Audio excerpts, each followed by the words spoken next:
여러분 반갑습니다. 터놓고 말해요. 김우경 PD입니다. 결혼 전에는 죽자 살자 따라다니면서 결혼만 해주면 모든 걸 다 해주마 약속했던 남자. 막상 결혼하자 돌변했다는 이야기 여러분도 많이 들어보셨을 겁니다. 그런데 말입니다.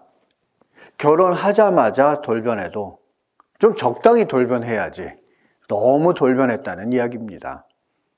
집에 단 한 푼도 주지 않고요. 아내에게 돈을 벌어오게 하고 또 아이들 케어까지 모두 맡겼습니다. 물론 남편이 번 돈은 전부 본인이 다 썼다고 합니다. 결혼 전에는 모델 활동까지 했던 예쁘고 꿈 많았던 한 여자가 결혼 후에 자살까지 시도했던 그 가슴 아픈 이야기 터놓고 말해요에서 지금 만나보시겠습니다. 안녕하세요. 저는 서울에서 온 30대 후반의 주부입니다. 저는 어릴 적부터 부모님께 너는 세상에서 제일 예쁘다. 동화책에서 나오는 공주가 실제로 있다면 그건 우리 딸이야 라고 늘 이야기를 듣고 동네 어르신들께서도 혼자 다니게 하지 마라. 너무 이뻐서 누가 납치해 간다. 꼭 나중에 미스코리아 나가라. 이런 좋은 말들을 많이 해주셨고 얼굴이 예쁜 만큼 훌륭한 지성인이 되어야 한다며 1:1 과외를 시켜주실 만큼 저에게는 늘 아낌없이 지원해주신 부모님 덕분에 서울의 H대학까지 올 수 있었습니다. 대학교에서도 미녀 삼총사로 불릴 만큼 저는 늘 인기가 있었고 학교 홍보 모델로 활동하고 지하철 광고에 실리기도 했습니다. 약간의 자랑을 하자면 저는 항상 갖고 싶은 게 있으면 다음날 바로 집 앞에 선물이 놓여져 있을 정도로 인기가 많았고 그래서 딱히 남자랑 연애하고 만나는 것에 큰 관심이 없었습니다. 그 덕에 장학금을 받으며 학교를 다니고 있었던 와중에 우연찮게 해외로 봉사활동을 갈 기회가 생겼고 그곳에서 저희 남편을 처음 만나게 됐는데 타 나라에서 거의 한 달이란 기간 동안 함께 하다 보니 자연스럽게 가까워지게 되었고 그 사람에게 있어 저는 금이야 오기야 다름없었습니다. 깨질까 부서질까 늘 조심하고 보호하고 너는 땅을 밟지 말라고 말하며 가야 할 곳이 있으면 직접 차로 태워다주고 시간 맞춰 데리러 오기도 하고 제가 잘못하고 큰소리쳐도 그저 미안하다며 자기가 더 노력하고 잘하겠다고 시키지도 않았는데 무릎 꿇고 두 손 들고 벌서겠다며 제 기분을 풀어주기도 하고 정말 다정다감한 남자였습니다. 그러면서 저는 승무원 준비를 하고 있었고 남편이 먼저 취직을 하게 되었습니다. 사회 초년생이다 보니 회사의 눈치를 보면서도 제가 보고 싶다고 하면 한 걸음에 달려와 주던 남자였는데 승무원 면접이 통과가 되자마자 임신을 했다는 사실을 알게 되었습니다. 죽을 때까지 저만 바라보고 아껴주며 챙겨주겠다던 남편이었는데 그래서 결국 모든 걸 내려놓고 태교에 전념해야겠다고 했습니다. 시부모님께 이 사실을 말씀드리자 저의 태어난 날짜랑 시간을 물어보시더라고요. 궁합 봐서 결혼 날짜를 잡아야 한다고 그러시면서 결혼하고 나서 알게 된 사실인데 그때 결혼 날짜가 아닌 제 사주를 보셨던 거예요. 점쟁이가 그랬다더라고요. 이 여자는 시아버지를 잡아먹으래라고. 저 때문에 시아버지가 돌아가실 거라고 했대요. 그때 당시에는 어이가 없고 당황스러웠죠. 그거로 처음에 임신 중이었음에도 결혼을 반대해서 신경을 쓰다 보니 유산 증세도 보였고 병원에서는 최대한 움직이지 말고 절대 안정을 권했습니다. 어린 나이에 눈만 높아서 신혼집도 처음부터 너무 크게 시작한 게 문제였던 건지 아니면 신랑이랑 저랑 둘 다 역마살이 있다 보니까 그게 문제였던 건지 이사를 자주 다니게 됐어요. 첫째 임신 중에 가끔 시부모님 집에 가면 어머님께서 밥을 차려주시는데 제 식탁엔 온통 김치들 뿐이더라고요. 배추김치, 열무김치, 파김치, 갓김치, 기타 등등. 그리고 고기는 몇 점. 고기가 너무 먹고 싶었는데 고기 많이 먹어서 아이가 뱃속에서 크면 자연분만 힘들다면서 저는 고기를 조금만 주시고 신랑 앞쪽에는 고기가 산더미로 쌓아서 주시고 너무 서러워서 친정엄마한테 가면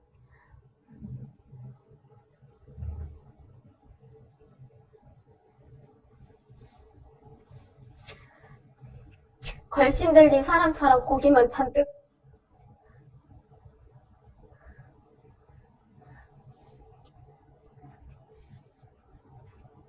먹고 와서 아빠가 넌 고기도 못 먹고 사냐고 말씀하실 정도로 친정에 가야만 고기를 마음껏 먹을 수 있었습니다. 그렇게 첫째를 낳고 애는 엄마가 키워야 한다는 시댁 어르신들의 말씀에 저는 육아밖에 할 수 없었고 남들 다 간다는 산후조리원도 어머님이 해주시겠다고 해서 갈 수가 없었습니다. 그렇게 꼬박 2주를 해주시는데 첫 손주라 예쁜 건 알겠지만 하루 종일 아이를 안고 계시는 바람에 아이가 손을 타서 내려놓기만 하면 울더라고요.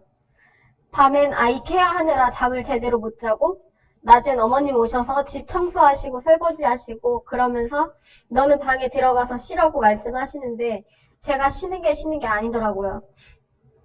100일 동안 꼬박 미역국에 계란장조림, 김, 콩나물 무침, 제 반찬은 전부 이런 것들이었어요. 모유를 먹여야 한다는 이유에서 매운 걸 먹으면 아이한테 좋지 않다며 항상 싱겁게 먹고 그러다 보니 산후우울증이 심하게 와서 100일이 지난 후부터 삼시세끼를 라면에 맥주와 함께 먹고 라면 국물에 밥까지 말아 먹으며 모유가 안 나와서 더 이상은 안 될 것 같다. 분유를 먹어야 할 것 같다고 강제로 젖을 말리다 보니 가슴은 중력에 의해 처지게 되고 매일같이 라면에 맥주를 먹다 보니 살은 자꾸 쪄서 86kg까지 되는 상황이었어요. 집에 전신 거울을 두지 않았습니다. 어차피 맞는 옷이 없어서 남편 옷 중에서도 크다고 하는 옷들만 골라 입었어야 했기에 치장이라는 건 할 수가 없었거든요. 남편이 퇴근하고 오면 애 보느라 힘들었지 하고 한마디는 해줄 줄 알았는데 말은커녕 저는 휙 지나가고 아이만 안아주고 끝나더라고요.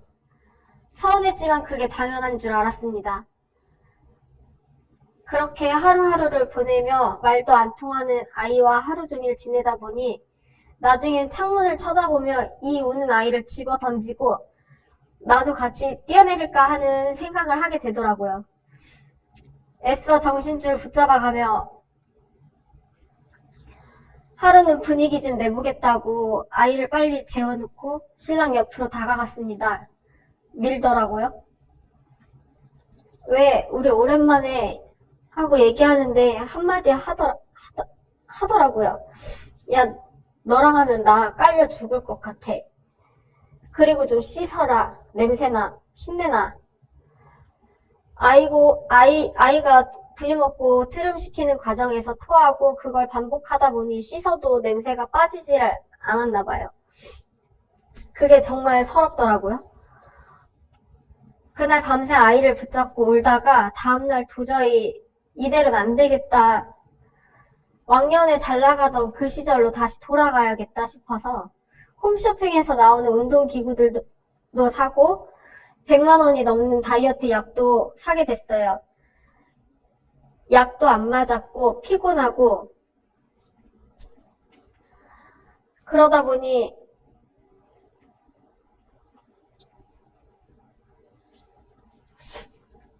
한여름에 겨울 패딩을 입고 이불을 덮어도 오한으로 덜덜 떨고 눈이 뒤집히고 40도에 고열해서 떨어지지 않고, 그래서 병원 가보니까 급성 간염으로 간 수치가 너무 높아서 이대로 있다간 죽을 수도 있다. 바로 입원해야 된다고 하시더라고요. 그걸 시부모님께 말씀드렸더니 그럼 애는 누가 보냐고 첫 마디가 그거였어요. 괜찮냐? 푹 쉬다 와라. 그런 말이 아닌 그래서 언제까지 있어야 한다는 거냐. 결국 2주 치료받고 간 수치가 그래도 높았는데 병원에 자초지종 설명하고 퇴원했습니다. 저 없는 동안 아버님이 집 곳곳 다 뒤져보셨더라고요. 다이어트 약을 보시고 엄청 화를 내셨어요. 이런 거 먹을 시간에 애를 보면 자연스럽게 살이 빠질 거라고. 신랑도 미친 거 아니냐고 뭐라고 하더라고요. 그래도 제가 사랑하는 남편의 부모잖아요. 저희 친정보다 더 살뜰히 챙겼습니다. 편찮으시면 모시고 병원에도 가고 제 돈 모아서 치료도 해드리고, 그렇게 2년 뒤에 자연스럽게 둘째 계획을 하고 둘째를 낳았어요. 그래도 다행히 둘째는 순해서 먹으면 자고 제가 안고 있지 않아도 스스로 놀다가 잠들고 좀 수월했어요. 그게 꼴보기가 싫었던 건지 둘째 낳고 4개월 만에 셋째가 생기더라고요. 테스트기 보고 오열했어요. 그리고 병원에서 또 아들이란 말에 통곡했어요. 저는 아들이 셋이거든요. 당연히 저는 육아만 해야 하는 팔자였나봐요. 셋째 낳을 때는 하다못해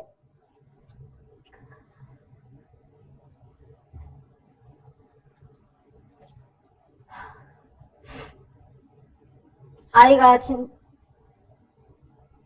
진통이 오면 내려오다가 진통이 가시면 다시 올라가고, 이걸 12시간 이상 반복하다 보니 혈압, 맥박, 산소포화도 다 떨어지고 자궁문이 다 열렸는데도 아이가 내려오질 않으니 결국 선생님이 진통이 올 때 내진하면서 아이 머리를 잡아당기고 다시 진통 오기를 기다렸다가 또 잡아당기고, 우여곡절 끝에 셋 다 자연분만으로 아이를 낳았지만 저는 호흡곤란이 오고 피를 너무 많이 쏟아서 긴급 수혈에 산소 호흡기를 착용하고 온갖 주사를 주렁주렁 달고 있었어야 했어요. 둘째, 셋째가 13개월밖에 차이가 안 나다 보니 셋째가 울면 순하던 둘째는 덩달아서 울더라고요.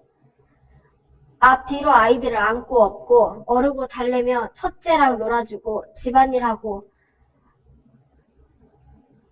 그러다 보니 저는 완전 다른 사람이 되어 있더라고요.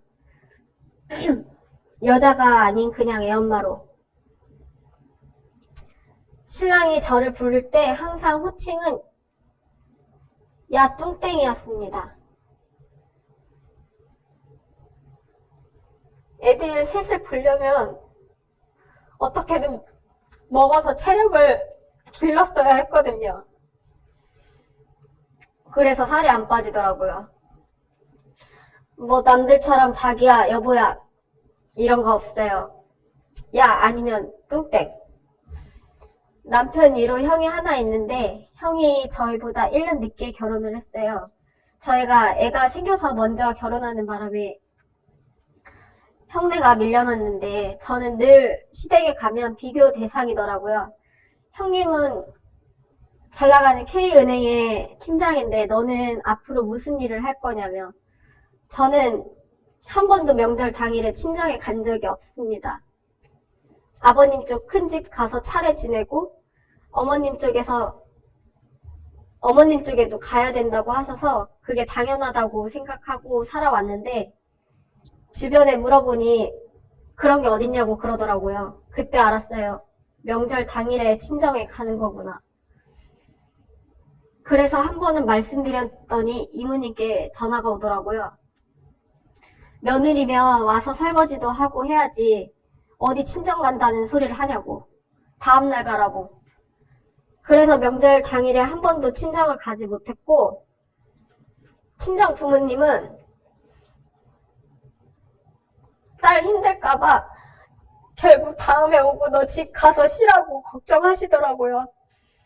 아까 말씀드렸다시피 저희한테 역마살이 있어서 2년 아니면 1년에 한 번씩 이사를 해야 했는데 이사 비용으로 돈을 자주 까먹고 그러다 보니 어린이집 낼 돈도 없는 거예요. 고정적으로 나가는 거에 비해 남편 혼자 버는 건 택도 없었거든요.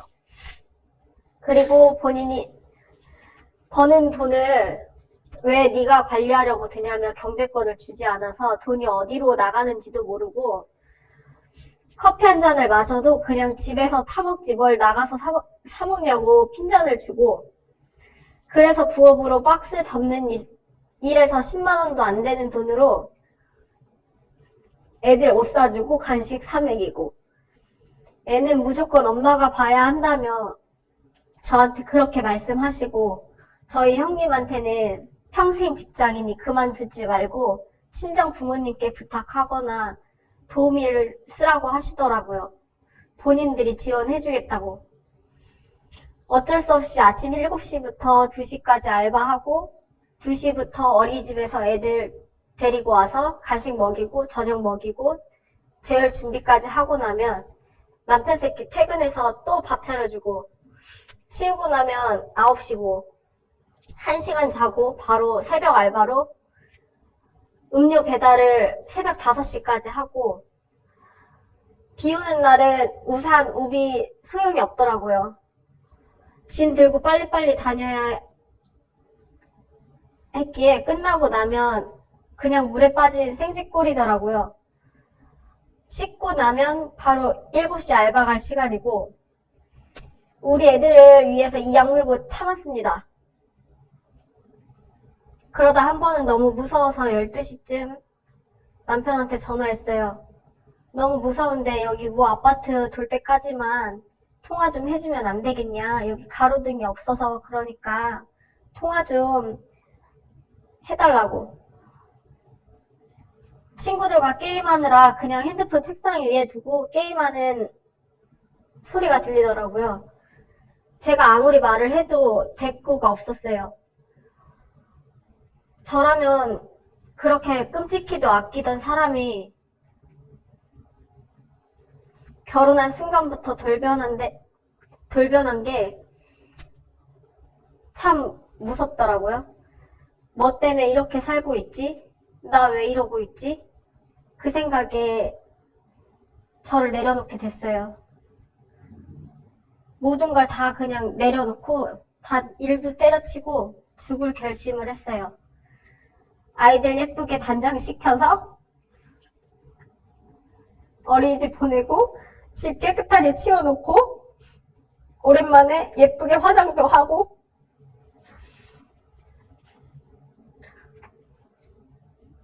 그러고 베란다에 나가서 줄을 묶어서 목을 매달았는데 너무 고통스럽더라고요. 그래서 실패하고 차를 끌고 나가서 그대로 도랑으로 쳐박아 버렸어요. 차는 다 부셔져서 폐차할 정도였는데 저는 멀쩡하더라고요. 그리고 마지막으로 선택한 게 약을 먹자였어요. 무두통약을 20알을 한 번에 먹어버렸어요. 30분 조금 지나니까 어지럽고 토할 것 같더라고요. 이거 토하면 나 못 죽는다 하고 입 틀어막고 나오는 토를 계속 삼켜버렸어요. 그리고 반듯하게 누웠는데 세상이 나를 중심으로 빙글빙글 돌더라고요. 기분이 너무 좋은 거예요. 근데 목이 타들어가는 느낌이고 목소리가 나오지 않고 입이 마르기 시작하는데 나 이제 죽는구나. 우리 애들 엄마 없이도 잘 크겠지? 그냥 이 생각만 나고 눈물이 나면서도 기분이 좋더라고요. 근데 저는 죽을 운명이 아니었나 봐요. 약 먹고 죽어가기 시작한 지 6시간 만에 신랑한테 걸려서 부랴부랴 병원에 갔더니 이미 시간이 많이 지나서 의세척을 할 수가 없고 내일 간 수치 확인하러 외래로 오라고 하더라고요. 다음날 아픈 것도 없길래 안 갔어요.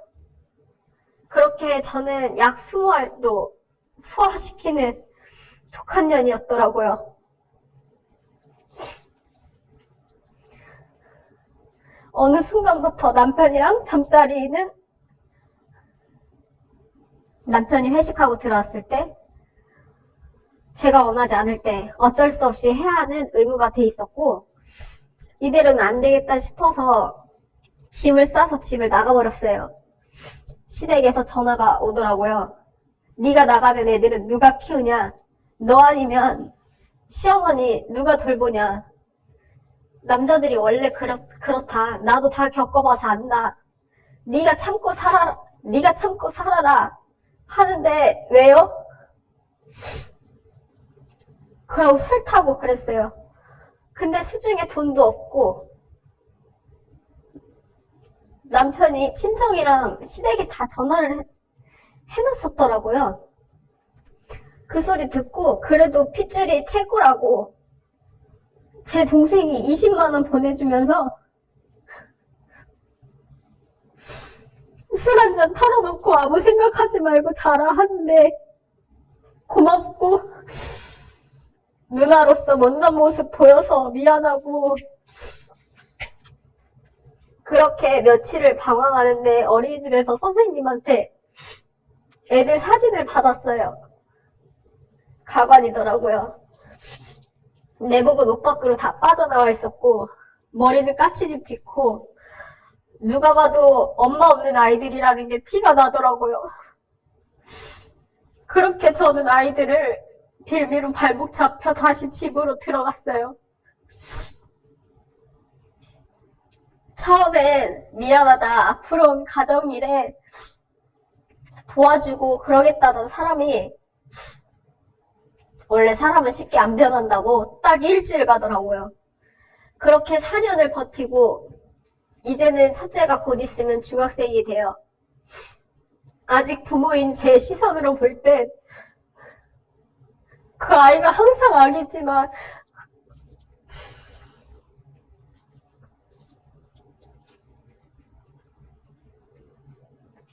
이대로는 제 마음이 너무 늙어서 가여운 제 인생을 찾으려고 합니다. 이혼을 요구했는데 아이 한 명당 100만 원씩 한 달에 300만 원 하고 네가 이혼하자고 한 거니까 정하고 싶으면 50 더해서 매달 350씩 보내주면 이혼해주겠대요. 현재는 아이들에게 미안하지만 따로 나와서 친구랑 살고 있습니다. 죽으려 했으나 결국 살려진 그 힘으로 더 이 악물고 버티고 싸워서 이혼하려 합니다. 이대로 있기엔 한때 인기 있던 제가 너무 그립고 12년을 참고 산 제가 너무 가여워서 제 인생을 찾으려고요. 혹시라도 제 얘기 듣고 죽으려 하시는 분들은 절대 그러지 마세요. 지금 돌이켜보면 그때 죽었으면 정말 억울하고 한이 맺혔겠다라는 생각이 들어요. 맞서 싸우느라 몸도 마음도 많이 지쳐서 밥을 3일 이상 먹지 않아도 배고픔을 모르겠어요. 사지가 떨리고 쓰러지기를 반복해서 응급실에 실려가기도 하는 날이 요즘 자꾸 자존감이 땅을 파고 들어가 있는 상태라서 차마 제가 죽지는 못하고 지나가는 차가 세게 쳐줬으면 좋겠다. 그 생각도 들지만, 돌아보면 또 저를 응원해주고 도와주려는 사람들이 많더라고요. 그 사람들과 제 아이들을 생각해서라도 저는 더 입 꽉 깨물고 다시 일어서려고 합니다. 소중하지 않은 사람은 없어요. 누군가에겐 귀한 자식이고 누군가에겐 자랑스러운 부모인 인격체로 힘들어도 버티고 일어서겠습니다. 대한민국 그리고 전 세계의 엄마들이 대단하고 최고의 영웅이라고 생각하며 제2의 삶에 도전하고 실행해 나가는 30대 후반의 주부 여성이었습니다. 한마디 더 하자면 엄마도 처음부터 엄마가 아니었고 며느리가 아니었어요. 엄마라고 해서 당연한 것도 없고요. 엄마도 결국 여자고요. 처음에 초심 잃지 말고 결혼 후에도 엄마가 아닌 여자로 봐주세요. 늘 한 남자한텐 평생 여자로 보이고 싶은 게 여자 마음이거든요. 이상입니다.